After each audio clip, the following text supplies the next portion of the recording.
هر وەک هەورە بروسکە داکۆکە لەگەڵ گەندە و ناکۆکە داکۆکە لەگەڵ گەندە و ناکۆکە مونجا قوت و بژێوی کەوتۆتە دەستی ڕێوی مونجا قوت و بژێوی کەوتۆتە دەستی ڕێوی سەرەتا بەناوی خوای گەورە و میهرەبان چالاخواران و ڕۆژنامەنووسان و ئامادەبانی بەڕێز ئێمەی ڕۆژنامەنووس و ئازادیخواز و چالاخوان لە گربوونەوەکەی ئەو ڕۆماندا بۆ کۆمەڵانی خەڵکی هەرێمی کوردستان پاڵپشتی خۆمان دەدەبرین بۆ فەرمانبەران و مامۆستایان و چەخۆرانی هەرێمی کوردستان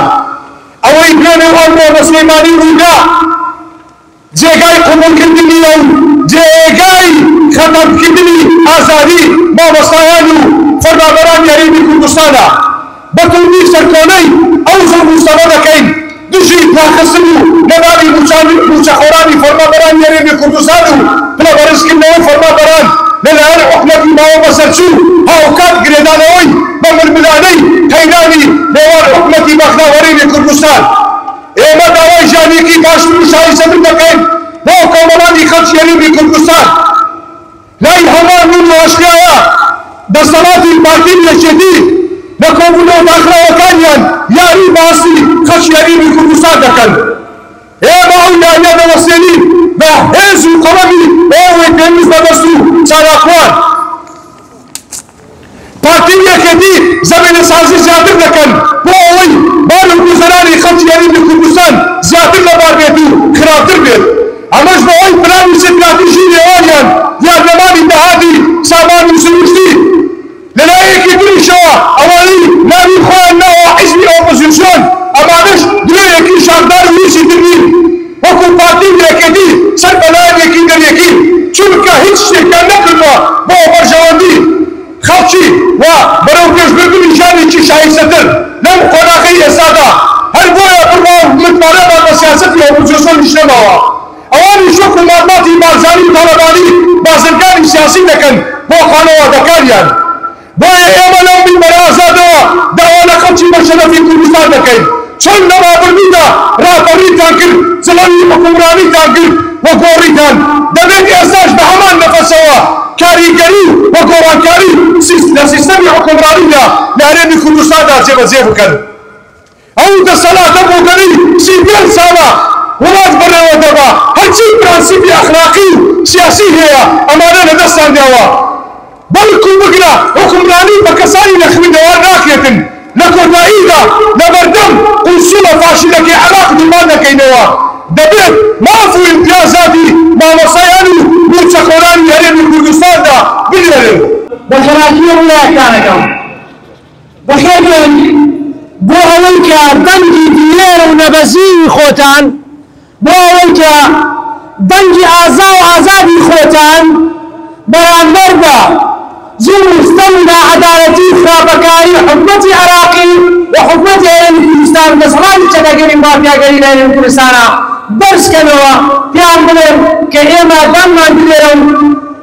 هەرگیزا و هەرگیز دەنگمان نادەوێت ئەمڕۆ ئێمە لێرەین بۆی کە پاڵپشتی مامۆستایان موچەخۆران بەشخوراوان خەڵکی بەشمەینەتی هەرێمی کوردستان بکەین ئەمڕۆ ئێمە لێرەین بۆی کە بە حکومەتی هەرێمی کوردستان بە پارتی یەکێتی بڵێین کە ئێوە زوو مستەمتان هەرچەنە زۆر بێت هەرچەنە خراپتر بێ هەرچەنە ناڕەحەتتر بێ زیاتر وامان لێکابوون کە سووربین لەسەر پاڵپشتیکردنی برایانمان خوشکانمان لە هەرێمی کوردستان لە مامۆستایان لە موچەخۆران لە خەڵکی ئاسایی لە خەڵکی بەشمەینەت و بەشخورای هەرێمی کوردستان و پیان ئەڵێن ئەوەی کە ئێوە سڵی لێ ئەکەنەوە لێ ئەترسەن لە هەرێمی کوردستان ئێمە لێرای گوێین بە شوێنە پەیوەندیدارەکان ئەمڕۆ ئێمە لێرەین بۆی کە بەدەسەڵاتی پارتی یەکێتی بڵێن سەرکوتکردنی مامۆستایان موچەخۆران ڕێگریکردن لێیان لەوەی کە ناڕەزایەتی دەرببڕن لە هەرێمی کوردستان بەتایبەتی لە سلێمانی و لە شارەکانێکی وەکو هەولێر و هەموو شارەکانی تر ئەمە ترسنۆکیە واگەێنێت ترسیە واگەێنێ لە قووەی مامۆستایان لە قووە و هێزی خۆرسکی جەماوەر لە هەرێمی کوردستانە و پێتانەڵین ئێمە پاڵپشتی داوەڕاوەکانی ئێوانین بۆیە ئێمە داواکارین لە حکومەتی عێراقی و داواکارین لە دەسەڵاتی پارتیەکێتی بەخۆیان هەبچنەوە موچۆ بژێوی مامۆستایان و فەرمانبەرانی هەرێمی کوردستان بە زوودی کات بەبێ بڵاکەوتن دابیر بکەن وەگەرنا پاڵەپەستووی ئێمە ناڕزایەتی ئێمە خۆپشاندانی ئێمە ئەگەێنی بەسەر جەمجێگەکان لە وڵاتە و لە هەر شوێنێکی تری ئەوروپا ئەگەر پێمان بکرێت قوتی ملتان بڕی قوتی ملتان بڕی بۆیە شەرەفتان فڕی بۆیە شەرەفتان فڕی بۆ ملتان میکرۆبن بۆ ملتان میکرۆبن دەکڕەبی ڕەنجەڕۆبن بۆ ملتان میکرۆبن دەکڕەبی ڕەنجەڕۆبن بەڕێزان ئازادەخوازان و تاک و بیکارانی چینی چەوسا و مامۆستایانی سەربەرز و موچەخۆرانی بەهەڵوێست سڵاوی خۆی گەورەدا لێبێت خوشکوبراکانمان لە دەرەوەی سنوورەکانی نیشتیمان و ڕاکردووی دەستی زوڵم و ستەمی ئەم دەسەڵاتە گەیشتن بە کەناری ئارام بەڵام نازۆر و خەم و هاوار و ستەمدیدەی ئێوەیان لەبیر نەکردووە لەم ڕۆژە سەخت و دژوارانەدا شان بەشانی ئێوەی خاوەن ڕاستەقینەی نیشتیمان و پشتیوانی هاوسۆر و هاوقەباتیتان بۆ دووپا دەکەنەوە بەڕێزان ئێمە وەک ڕێکخراوی داکۆک لە وڵاتی بەریتانیا بەردەوام وەک چاودێرێکی جددی ڕەوشی مافی مرۆ لە هەرێمی کوردستان و دەنگێکی بیسرا و بە هەموو توانامانەوە پاڵپشتی بۆ هەموو مافراوانە کەوتونەتە بەر کەڵبە و تەڵەی داوی دەسەڵاتدارە چاوچنۆک و بنەماڵە خێزانە سیاسی هەڵتۆقی و خەمسارد و نەخوێنەوارەکانی کە وەک غەنیمەی شەر لە گیرفان و قوتی هاوڵاتیان و داهاتی نیشتیمان ئەروانن ئێمەی هاوخەم و هاوبەش و هاودەنگتان بە ئەو پەڕی هەستکردن بە بەرپرسیارەتی دینی و دنیایمانەوە سەرکۆنەی هەموو ئەو دەست و دەستی و خەمساردەی هەردوو لایانی دەسەڵاتدار لە حکومەتی عێراقی فیدراڵ و هەرێمی کوردستان ئەکەین کە دەرحەق بە ژیان و ژینگەی موچەی هاوڵاتیان پیادە یەکەن و پرسە یاسایی و مرۆییەکان بە سیاسی ئەکەن کە زەرمەندی یەکەم و کۆتایی هاوڵاتیانی بە شەمەینەت و چەوساو مافراوە هاوڵاتیانی هەناسەزاد و ستەمدیدەی دەستی چەتە و مافیەکانی ناوخۆ دەرەوە پەیمانتان پێ دەدەین لە ئێستا و داهاتووشدا تا خەم و برینی ئێوە ساڕێژ نەبێت شەقام چۆڵ مەکەین هەمیشە ببینە سەکۆیەکی کاریگەر لە دنیای دەرەوە تا خەمەکانی ئێوەی لێپەخشکەین و بەگەی دنیای دەرەوەیدا بدەین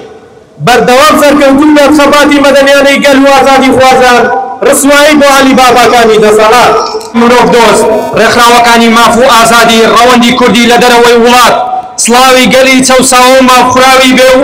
دەوڵەتتان لێبێت بەڕێزان وەک لە مێژوودا گوتراوە داری ئازادی بە خوێن ئاو نەدرێ قەت بەرناگرێ لەژێر سێبەری ئەو دروشمەدا بۆ فەرەهەمکردنی ئازادی و ژیانێکی شەرەفمەندانە گەلی کورد هەزارەها لاوی کردە قوربانی و چیا و دەشت و بەرد و شاخەکانی ئەو نیشتیمانە بە خوێنی شەهیدەکان نەخشێنرا و شاهێدی ئەو ڕاستین بەڵام ئەفسوس لە دیوان ڕاپەڕین و خۆبەڕێبەری کوردی تا ئەم ساتە ساڵ لە دوای ساڵ گرفت و قەیران و نەهامەتی بۆ ئەم گەلە دروست دەکرێت لەلایەن کۆمەڵێ نابەرپرسی خێڵی و بنەماڵە و بازرگانی سیاسی چاوچنۆک و کۆمەڵێ دوکانی سیاسی بار بەسەر ئەم میلەتەوە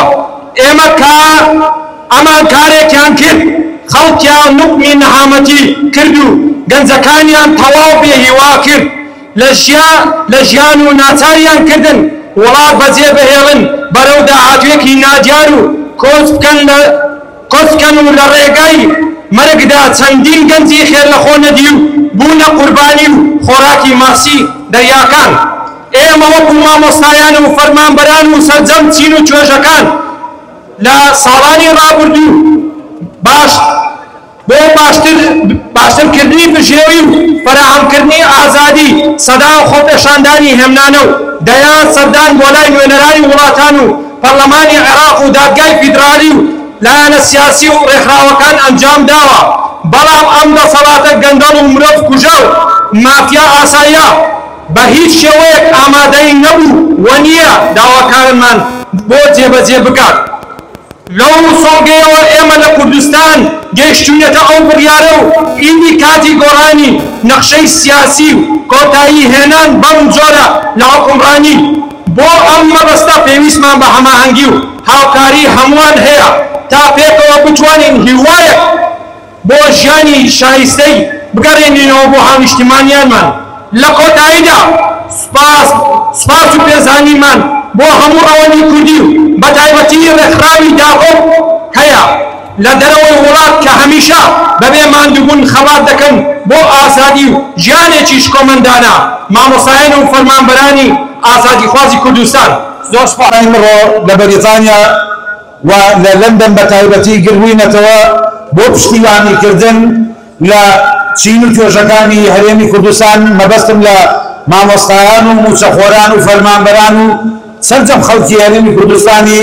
داما و کەسی زیاتر لە 33 ساڵە بەدەست ئەم دەسەڵاتە گەندەڵەوە بەدەست ئەم دوو بنەماڵە چەکەوە کە 33 ساڵە خوێنی ئەم میلەتە ئەمژن و زەلیل بوون بەدەست ئەم دوو بنەماڵەوە. ئێمە لێرە بە تەواوی ئەو کارەی کە دەستمان پێداوە کۆڵ نادەین، بەردەوام ئەبین لەسەری و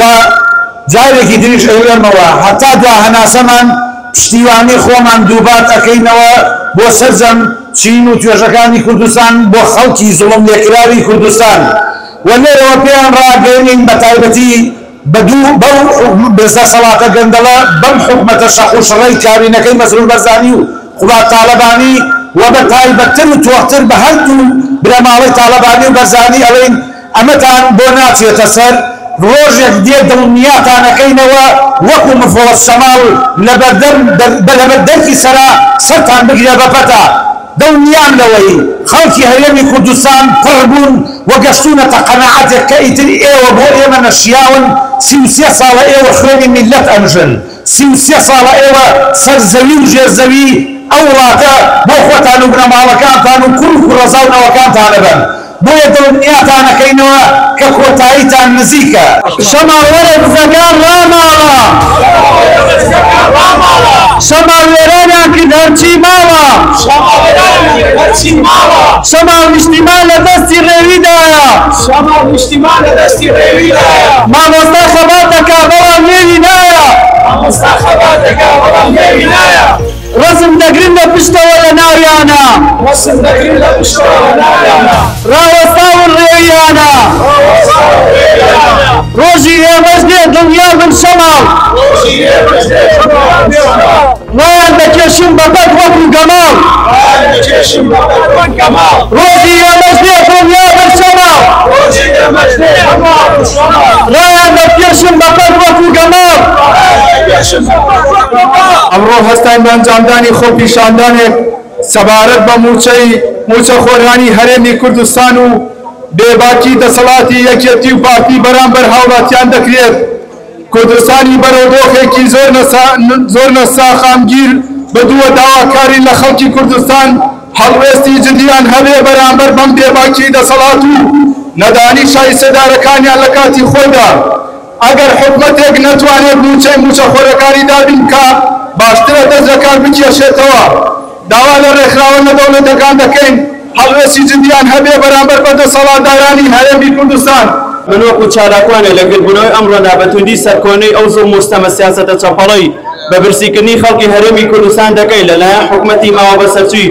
هەرێمی کوردستان و حکومەتی ناوەندی ئەم بەنا حکومەتە غەدرێکی گەورە لە هاوڵاتی هەرێمی کوردستان دەکەن بەتایبەت لەلایەن هەردوو حیزبی پارتی وەکێتی ماپ و شایستەدارەکانی خەڵکی هەرێمی هەژار و کەم دەرامەتیان بڕیوە. ئێمەش وەکو چالاکوان دەنگمان دەخەینە پاڵ فەرمانبەران و موچەخۆرانی هەرێمی کوردستان چەندین ساڵە پارتی وەکێتی بەردەوامە لە زۆر مستەم خەڵکی بەشخوراو دەکەن لەم سەرۆت و سامانە زۆری هەیە لە هەرێمی کوردستان. بۆیە ئێمە داوای حەق و مافی خەڵکی هەرێمی کوردستان دەکەین. زۆر سپاس. The honorable freedom seekers, brave protesters,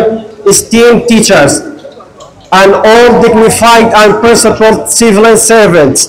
greetings and respect to our brothers and sisters beyond the borders of the homeland, those who escaped the grapple, tyranny and oppression and sought peace elsewhere. Yet your pain, cries and suffering have never left our minds. in these harsh and difficult days. We reaffirm our solidarity and support with you, the true and rightful owners of this land. Dear all, we as the DACOG organization, based in the United Kingdom, continue to seriously monitor the human rights situation in the Kurdistan region. We raise our voice with all strength in the support of those whose basic rights have been trampled by this oppressive authority. A rule that treats political family and affiliates with wealth and privilege, while robbing the people of their livelihood, salary, and national resources as though spoil of war. In shared pain and common purpose, and with deep sense of both moral and religious responsibility, we strongly condemn the cold-hearted and exploitative hands power, whether from the federal government of Iraq or the Kurdistan regional government, who continue to politicalize legal and humanitarian issues and deprive innocent citizens of their rightful life, livelihood, and dignity, to the braceless and oppressed citizen, suffering under the hand of internal and external mafias. We make solemn promise to you that now and in the future, your sorrow will not go unrecognized. We will not allow history go silent. We will always strive to be an effective echo of your pain in the outside of world, raising awareness and amplifying your voice globally. May the civil struggle of the people and all freedom seekers endure and succeed. Shame and disgrace to the corrupt rulers and looseners of power. DACOG Organization for Right and Freedom. ئێمە ئەوڕۆ لە پێش دەرگای سەفارەتی عێراق لە شاری لەندەن کۆبووینەوە لە 26/6/2025 بۆ پشتگیریکردن لە مامۆستایانی هەرێمی کوردستان و فەرمانبەران و خانەنیشانان و ئەوانەی موچە دەیانگرێتەوە ئێمە پشتگیریان دەکەین. ئەمن یەک پەیامم بۆ حکومەتە ئەیڵپیان ڕادەگەیەنم. کاتێک داکۆ دروست بوو خەیاڵتان خاوە داکۆچینەکان لە مافەکانی هەرێمی کوردستان، داکۆچینەکان لە مافەکانی ئەو 5 ملیۆن کوردی لە هەرێمی کوردستان دەژیا. ئێمە بە هەمووتوان ئەمانەوە وەک نەوەکانی داکۆچینە مافەکانیان دەکەین دڵنیایان دەکەینەوە. ئێوە لە سلێمانی ڕێیان لێ دەگرن ئاژاوەی دروست دەکەن بۆی ئەوان نەتوانن خۆتیشان دەکە بەڵا خەیاڵتان خاوە. ئێمە لە لەندەنەوە دەنجام دەگەێنین، دەنجام بەرز ڕادەگەێنین، هەسا بسەمەرز سەرسفراز. من وەکو چالاکوانێک لە گرتبوونەوەی ئەمڕۆماندا بە توندی سەرکۆنەی ئەو زوڵم و سیستەمە دەکەم کە لە خەڵکی هەرێمی کوردستان دەکرێت و لەلای حکومەتی ماوە بە سەرچووی هەرێمی کوردستان و حکومەتی بەغدا ئەم بەناو حکومەتە غەدرێکی گەورە لە فەرمانبەرانی موچەخۆرانی هەرێمی کوردستان دەکەن. ئێمەش دەنگی خۆمان دەخینە پاڵ مافخورا و حەقخورا و هەرێمی کوردستان ئەمانە کێشە و گرفتی خەڵکی چارەسەر ناکەن، بەڵکو دوو حیزبی دەسەڵاتداری پارتی و یەکێتی دایانەوێ خەڵکی هەر وەکو کۆی لەو ژێردەستەی سیاسەتەکانی ئەوان بن. لایەکی تر شۆتاک و ئیستا هەنگاو نەنراو هەنگاو نوێشتووە بۆ چارەسەرکردنی ناوچەدابڕێناوەکانی حکومەتی عێراق بیسەلمێنن ئەو ناوچانە کێشیان لەسەر و زۆرینەی کوردی ناوچەی کوردستانین و بەناحەق لە کوردستان دابڕێنراون. بە تایبەت شاری کەرکووک ژمارەیەکی زۆری عەرەبی هاوڵاتیان شارەکە کردووە و حکومەتی بەغدا هەر بۆ شەوە وەستاوە دەیانەوێ داهات بەم نێزیکانە کار لەسەر کڕین و فرۆشتنی خان و زەوی هاوڵاتیانی کورد بکرێن لە ناوچە دابڕێناوەکان بڕوخێ گەندەڵی یەکێتی پارتی بڕوخێ ئەو مافیانە. ئەمن وەک لاوێکی هەرێمی کوردستان ئەمەوێ بڵێم هەر شاعیرە و شارەکانی مەبەستێکە،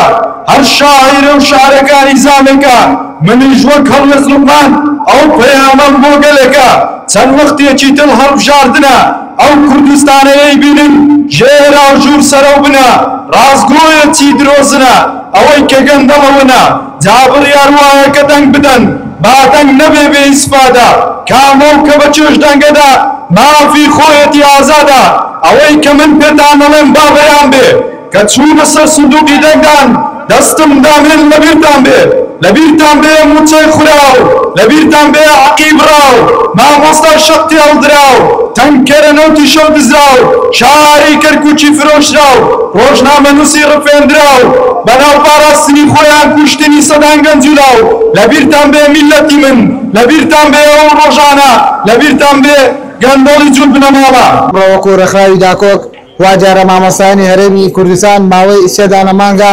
بە شێوەیەکی بەرچاو کێشەی موچە و مەعاشیان نەدراوە کێشەی نەدانی موچە تەنها کاریگەری لەسەر نەتەوایەتی خوێندن دروست ناکە بەڵکو سەرتا بۆ دەرەماندی سیستەمی خوێندن هەرێمی کوردستان پێنەگەشتنی تاکی کورد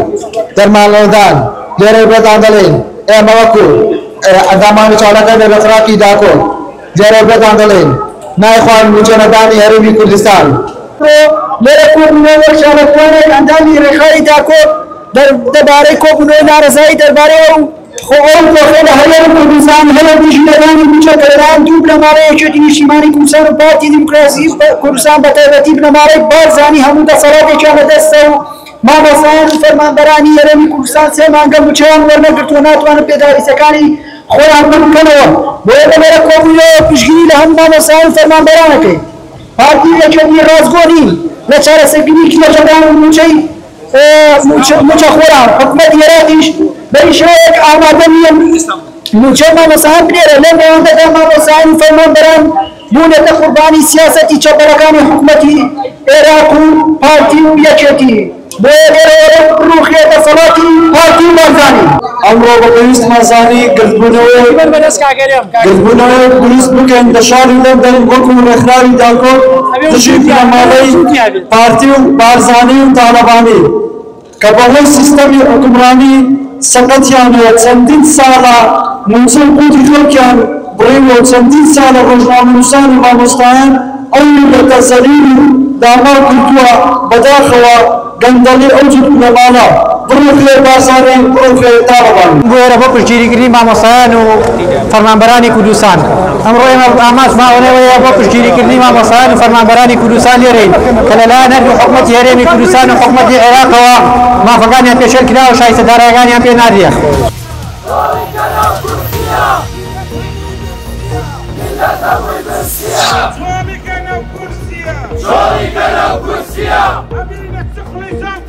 أبينا شغلي زادان